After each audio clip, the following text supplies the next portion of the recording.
Until the End of Time by Brain Greene. Chapter 1. The Lure of Eternity, Beginnings, Endings, and Beyond. In the fullness of time all that lives will die. For more than 3 billion years, as species simple and complex found their place in Earth's hierarchy, the scythe of death has cast a persistent shadow over the flowering of life. Diversity spread as life crawled from the oceans, strode on land, and took flight in the skies. But wait long enough and the ledger of birth and death, with entries more numerous than stars in the galaxy, will balance with dispassionate precision. The unfolding of any given life is beyond prediction, the final fate of any given life is a foregone conclusion, and yet this looming end, as inevitable as the setting sun, is something only we humans seem to notice. Long before our arrival, the thunderous clap of storm clouds,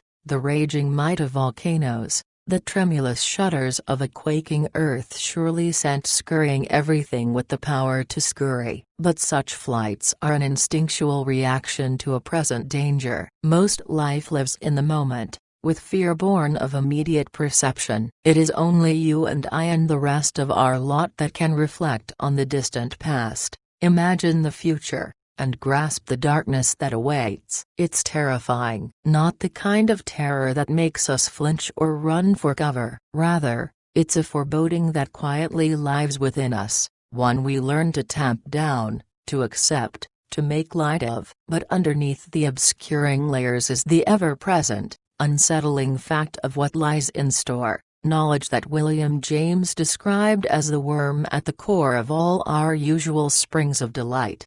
One to work and play, to yearn and strive, to long and love, all of it stitching us ever more tightly into the tapestry of the lives we share, and for it all then to be gone, well, to paraphrase Stephen Wright, it's enough to scare you half to death. Twice. Of course, most of us, in the service of sanity, don't fixate on the end. We go about the world focused on worldly concerns. We accept the inevitable and direct our energies to other things. Yet the recognition that our time is finite is always with us, helping to shape the choices we make, the challenges we accept, the paths we follow. As cultural anthropologist Ernest Becker maintained, we are under a constant existential tension, pulled toward the sky by a consciousness that can soar to the heights of Shakespeare, Beethoven, and Einstein, but tethered to earth by a physical form that will decay to dust. Man is literally split in two.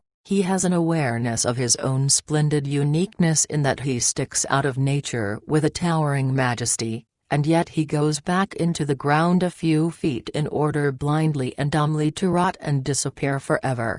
2. According to Becker, we are impelled by such awareness to deny death the capacity to erase us. Some soothe the existential yearning through commitment to family, a team, a movement, a religion, a nation, constructs that will outlast the individual's allotted time on Earth. Others leave behind creative expressions, artifacts that extend the duration of their presence symbolically. We fly to beauty, said Emerson, as an asylum from the terrors of finite nature.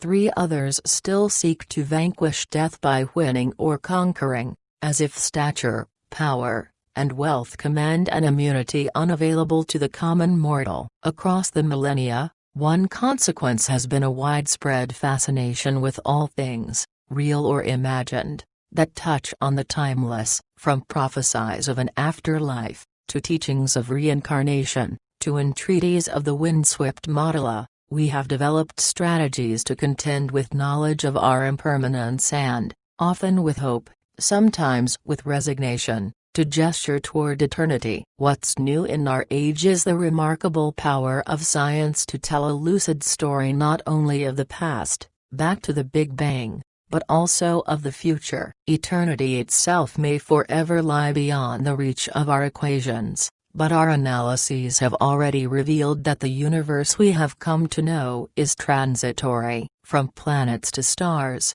solar systems to galaxies, black holes to swirling nebulae, nothing is everlasting. Indeed, as far as we can tell, Not only is each individual life finite, but so too is life itself. Planet Earth, which Carl Sagan described as a mote of dust suspended on a sunbeam, is an evanescent bloom in an exquisite cosmos that will ultimately be barren. Motes of dust, nearby or distant, dance on sunbeams for merely a moment. Still, here on Earth we have punctuated our moment with astonishing feats of insight, creativity, and ingenuity as each generation has built on the achievements of those who have gone before, seeking clarity on how it all came to be, pursuing coherence in where it is all going, and longing for an answer to why it all matters. Such is the story of this book. Stories of nearly everything. We are a species that delights in story. We look out on reality, we grasp patterns, and we join them into narratives that can captivate, inform, startle, amuse, and thrill. The plural, narratives, is utterly essential. In the library of human reflection, there is no single, unified volume that conveys ultimate understanding. Instead, we have written many nested stories that probe different domains of human inquiry and experience. Stories, that is, that parse the patterns of reality using different grammars and vocabularies. Protons, neutrons, electrons, and nature's other particles are essential for telling the reductionist story, analyzing the stuff of reality, from planets to Picasso, in terms of their microphysical constituents. Metabolism, replication, mutation, and adaptation are essential for telling the story of life's emergence and development,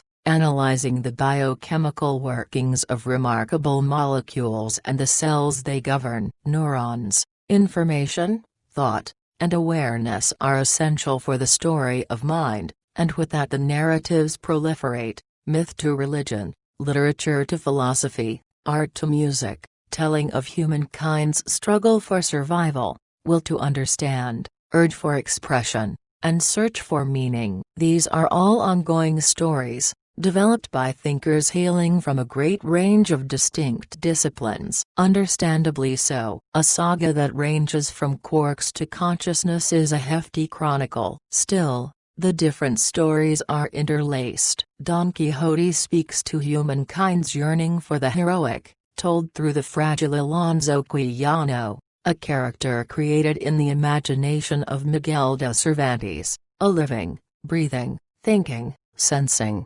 feeling collection of bone, tissue, and cells that, during his lifetime, supported organic processes of energy transformation and waste excretion, which themselves relied on atomic and molecular movements honed by billions of years of evolution on a planet forged from the detritus of supernova explosions scattered throughout a realm of space emerging from the Big Bang. Yet to read Don Quixote's travails is to gain an understanding of human nature that would remain opaque if embedded in a description of the movements of the knight-errant's molecules and atoms or conveyed through an elaboration of the neuronal processes crackling in Cervantes's mind while writing the novel. Connected though they surely are, different stories, told with different languages and focused on different levels of reality, provide vastly different insights. Perhaps one day we will be able to transit seamlessly between these stories,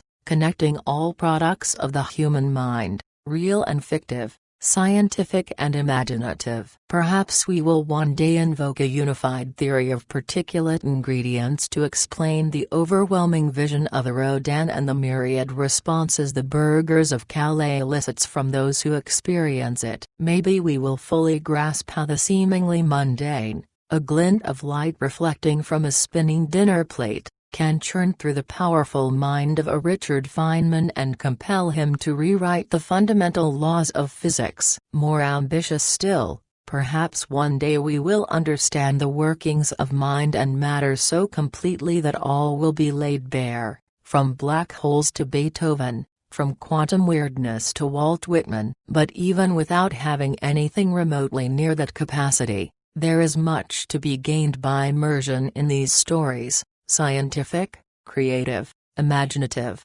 appreciating when and how they emerged from earlier ones playing out on the cosmic timeline and tracing the developments, both controversial and conclusive, that elevated each to their place of explanatory prominence. 4. Clear across the collection of stories, we will find two forces sharing the role of leading character. In Chapter 2 we will meet the first, entropy. Although familiar to many through its association with disorder and the often quoted declaration that disorder is always on the rise, entropy has subtle qualities that allow physical systems to develop in a rich variety of ways, sometimes even appearing to swim against the entropic stream. We will see important examples of this in Chapter 3, as particles in the aftermath of the Big Bang seemingly flout the drive to disorder as they evolve into organized structures like stars, galaxies, and planets,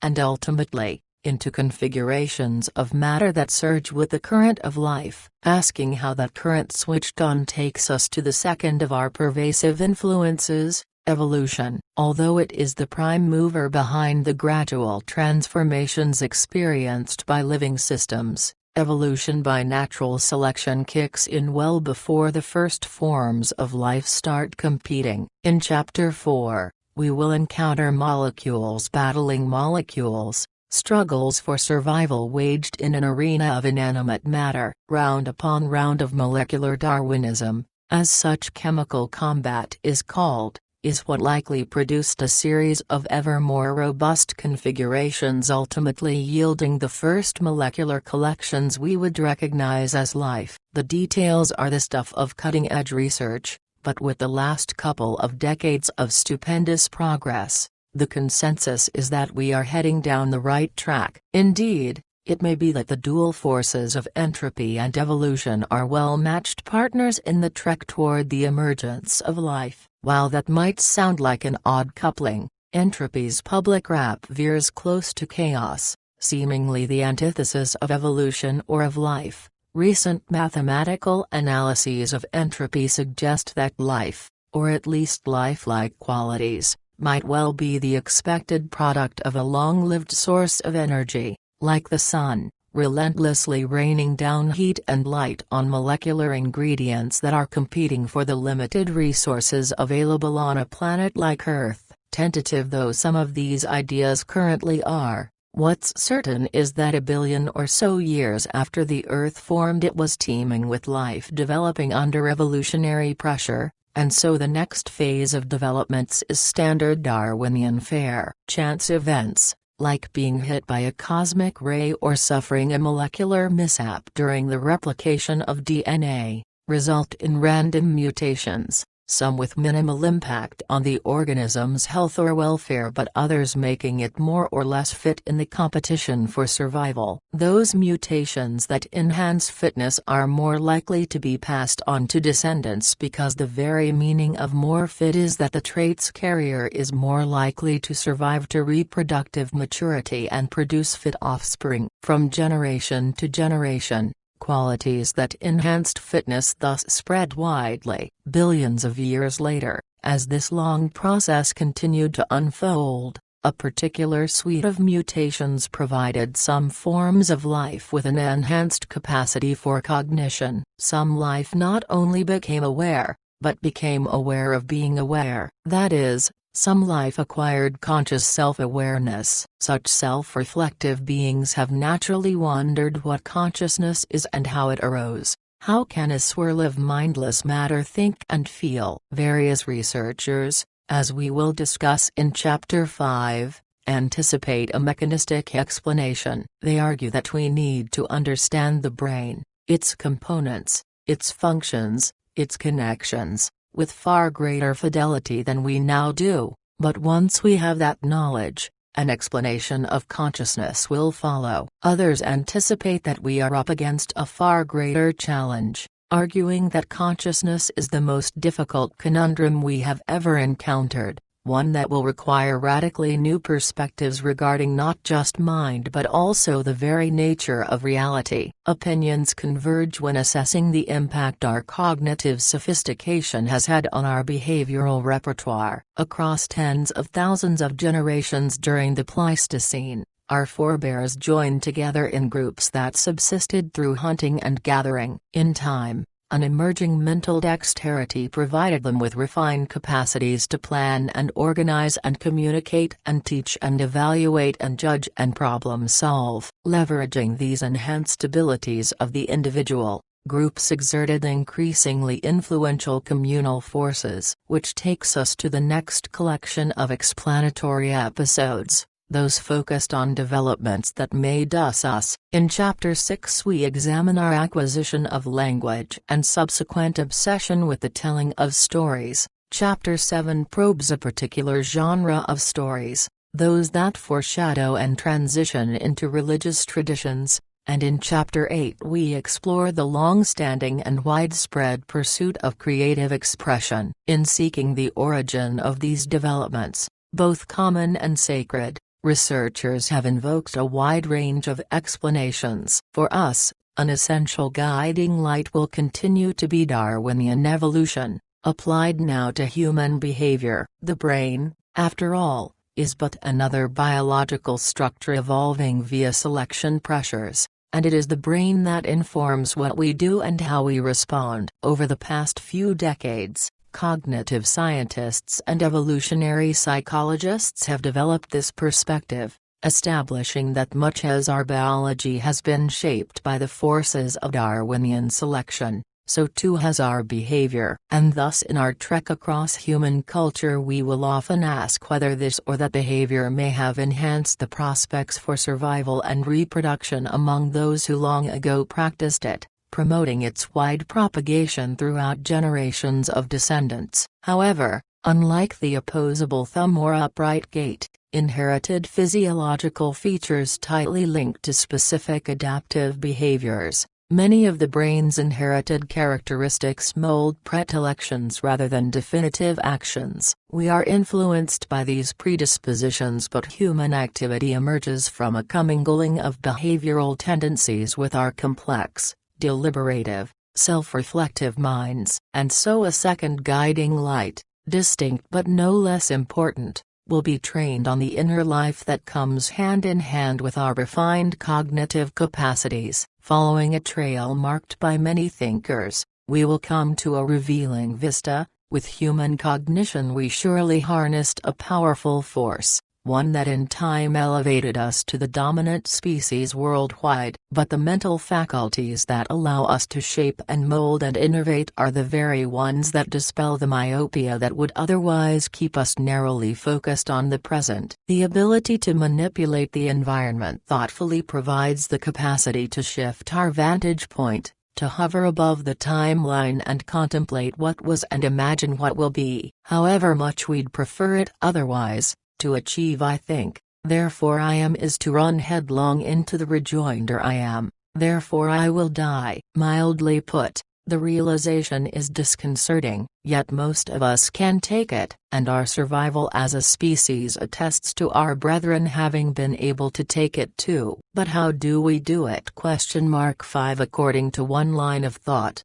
we tell and retell stories in which our place in a vast universe migrates to center stage, and the possibility of our being permanently erased is challenged or is ignored, or, simply put, is just not in the cards. We craft works in painting, sculpture, movement, and music in which we wrest control of creation and invest ourselves with the power to triumph over all things finite. We envision heroes, from Hercules to Sir Gawain to Hermione, who stare down death with a steely resolve and demonstrate, albeit fancifully, that we can conquer. We develop science, providing insights into the workings of reality that we transform into powers earlier generations would have reserved for gods. In short, we can have our cognitive cake, the nimbleness of thought that, among much else, reveals our existential predicament, and enjoy eating it too. Through our creative capacities we have developed formidable defenses against what would otherwise have been debilitating disquiet. All the same, because motives don't fossilize, tracing the inspiration for human behavior can be a knotty undertaking. Perhaps our creative forays, from the stags at Lascaux to the equations of general relativity, emerge from the brain's naturally selected but overly active ability to detect and coherently organize patterns. Perhaps these and related pursuits are exquisite but adaptively superfluous byproducts of a sufficiently large brain released from full-time focus on securing shelter and sustenance. As we will discuss, theories abound but unassailable conclusions are elusive. What lies beyond question is that we imagine and we create and we experience works, from the pyramids to the Ninth Symphony to quantum mechanics, that are monuments to human ingenuity whose durability, if not whose content, point toward permanence. And with that, having considered cosmic origins, explored the formation of atoms, stars, and planets, and swept across the emergence of life, consciousness, and culture, we will cast our sights toward the very realm that for millennia, literally and symbolically, has both stimulated and quelled our cosmic anxiety. We will look, that is, from here to eternity. Information, consciousness, and eternity. Eternity will be a long time coming. A lot will happen along the way. Breathless futurists and Hollywood sci-fi spectaculars envision what life and civilization will be like over spans that, while significant by human standards, pale in comparison to cosmic timescales. It is an entertaining pastime to extrapolate from a short stretch of exponential technological innovation to future developments. But such predictions are likely to differ profoundly from how things will actually unfold, and that's over relatively familiar durations of decades, centuries, and millennia. Over cosmic timescales, predicting these sorts of details is a fool's errand. Thankfully, for most of what we will explore here, we will find ourselves on more solid ground. My intent is for us to paint the future of the universe with rich colors but only with the broadest of strokes. And with that level of detail, we can portray the possibilities with a reasonable degree of confidence. An essential recognition is that there is little emotional equanimity to be gained from leaving a trace on a future bereft of anyone there to notice. The future we tend to envision, even if only implicitly, is one that's populated by the kinds of things we care about. Evolution will surely drive life and mind to take on a wealth of forms supported by a range of platforms,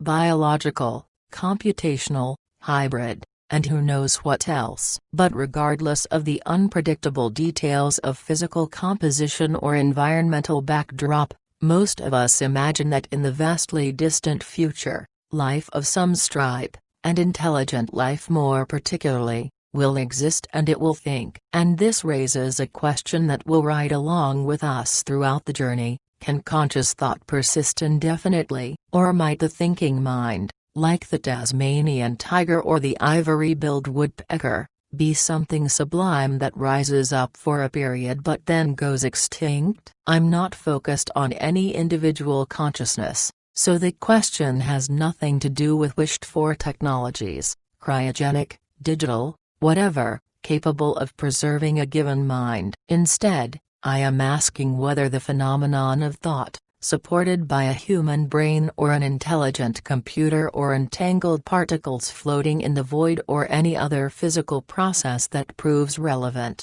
can persist arbitrarily far into the future. Why wouldn't it? Well, think about the human incarnation of thought. It arose in conjunction with a fortuitous set of environmental conditions explaining why, for example, our thinking takes place here and not on Mercury or on Halley's Comet. We think here because the conditions here are hospitable to life and thought, which is why deleterious changes to Earth's climate are so distressing. What's not at all obvious is that there is a cosmic version of such consequential but parochial concerns. By thinking of thought as a physical process, an assumption we will examine, It is not surprising that thought can take place only when certain stringent environmental conditions are met, whether on Earth in the here and now or somewhere else in the there and then. And so as we consider the broad brush evolution of the universe, we will determine whether the evolving environmental conditions across space and time can support intelligent life indefinitely. The assessment will be guided by insights from research in particle physics,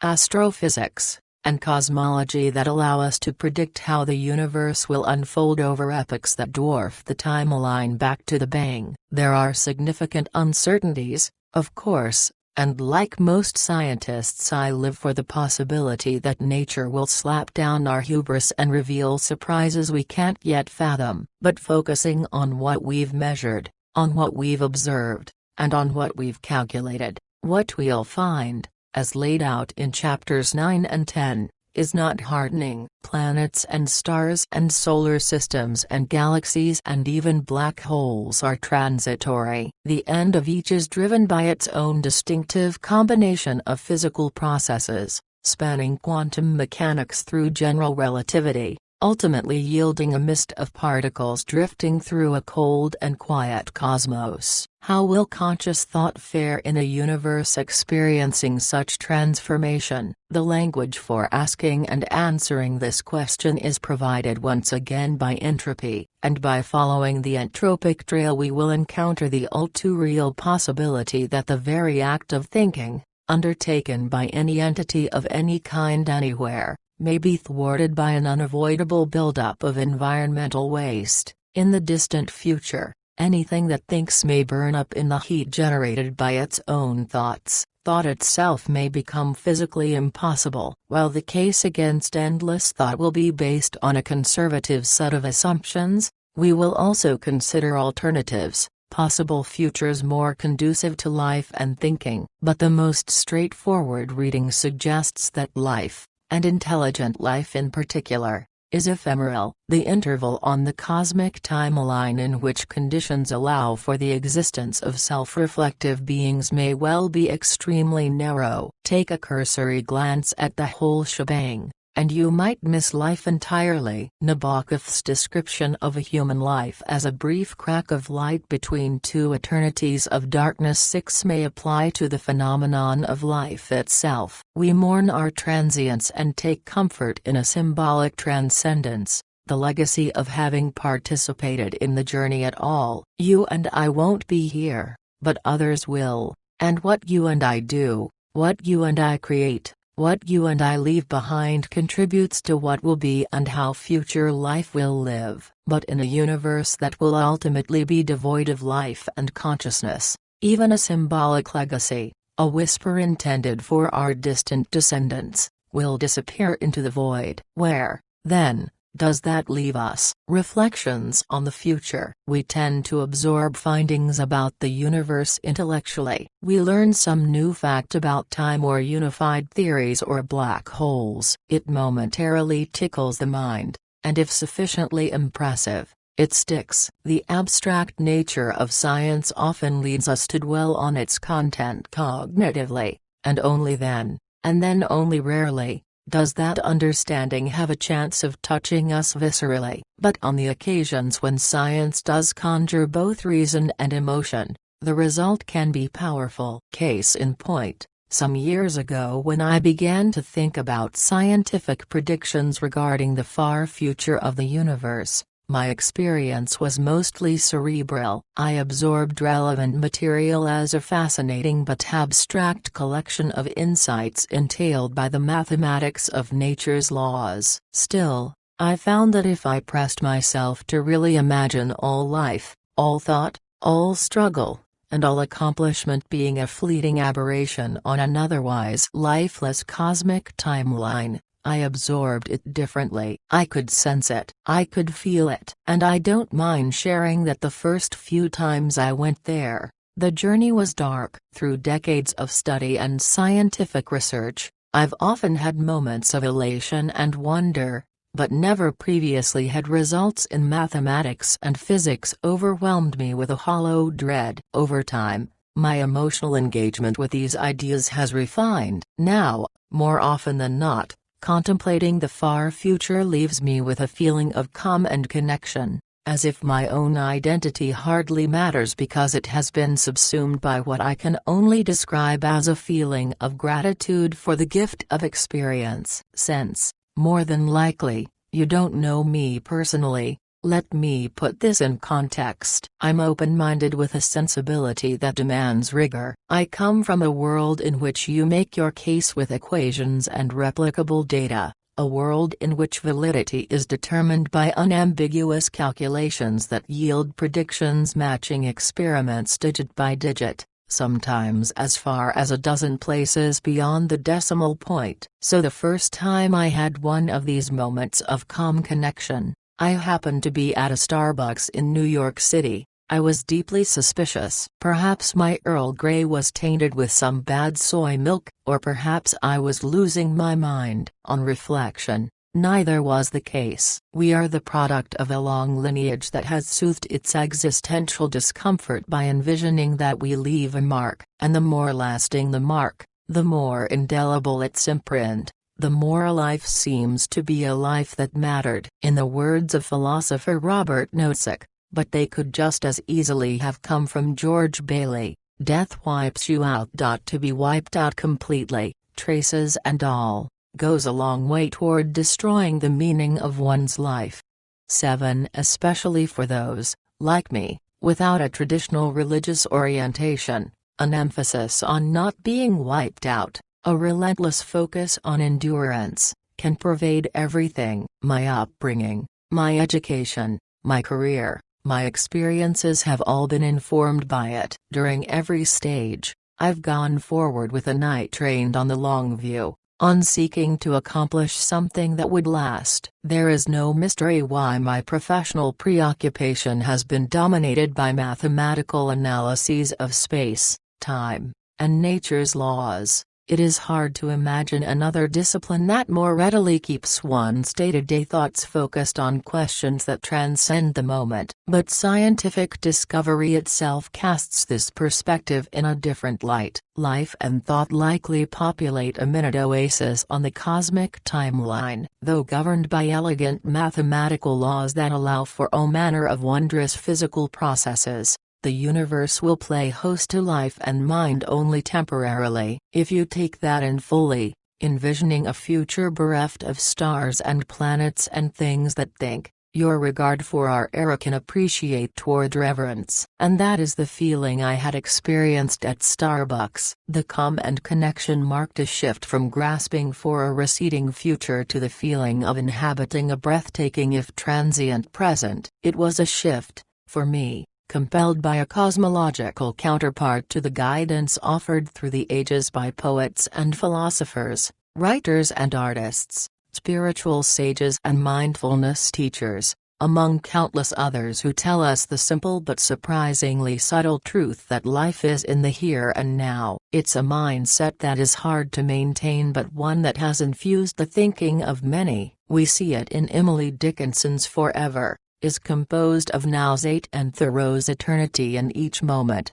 9. It is a perspective, I've found, that becomes all the more palpable when we immerse ourselves in the full expanse of time, beginning to end, a cosmological backdrop that provides unmatched clarity on how singular and fleeting the here and now actually is. The purpose of this book is to provide that clarity. We will journey across time, from our most refined understanding of the beginning to the closest science can take us to the very end. We will explore how life and mind emerge from the initial chaos, and we will dwell on what a collection of curious, passionate, anxious, self-reflective, inventive, and skeptical minds do, especially when they notice their own mortality. We will examine the rise of religion, the urge for creative expression, the ascent of science, the quest for truth, and the longing for the timeless, the deep-seated affinity for something permanent,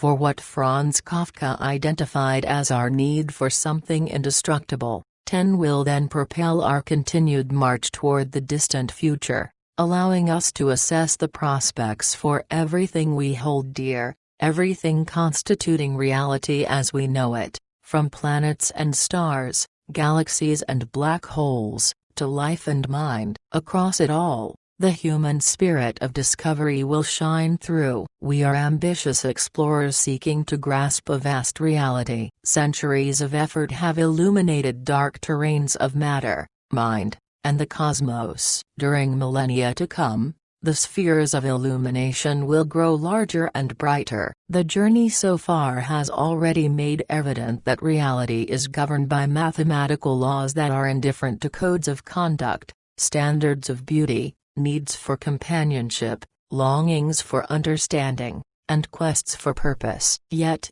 through language and story, art and myth, religion and science, we have harnessed our small part of the dispassionate, relentless, mechanical unfolding of the cosmos to give voice to our pervasive need for coherence and value and meaning. It is an exquisite but temporary contribution. As our trek across time will make clear, life is likely transient, and all understanding that arose with its emergence will almost certainly dissolve with its conclusion. Nothing is permanent. Nothing is absolute. And so, in the search for value and purpose, the only insights of relevance, the only answers of significance, are those of our own making. In the end, during our brief moment in the sun, we are tasked with the noble charge of finding our own meaning. Let us embark. A note about the author: Brain Greene is a professor of physics and mathematics at Columbia University and is renowned for a number of groundbreaking discoveries in string theory. He is the author of the New York Times best-selling books The Elegant Universe,